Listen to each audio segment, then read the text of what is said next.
இந்த கல்லில் இப்படி போடும்போது ஃபஸ்ட்டே எண்ணெய் ஊற்றிடக்கூடாது. இப்படி போட்டு கொஞ்ச நேரம் இருந்துட்டு மறுபடியும் திருப்பி போட்டுட்டு அப்புறம் எண்ணெய் ஊற்றி கரண்டியை வச்சு இப்படி தேய்ச்சி விட்டிங்கன்னா நல்லா உப்பி வரும்.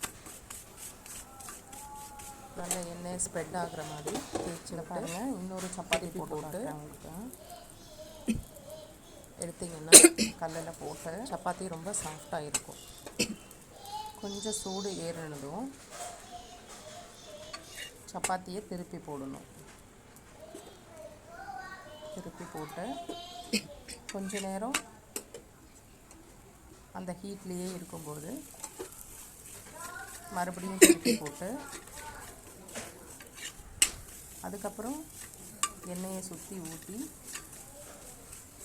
கரண்டியை வச்சு தடவிட்டு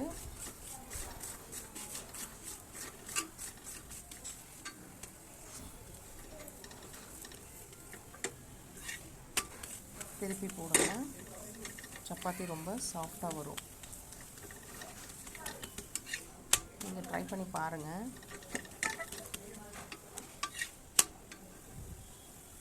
ட்ரை பண்ணி பார்த்துட்டு சப்பாத்தி எப்படி வந்ததுன்னு சொல்லுங்கள்.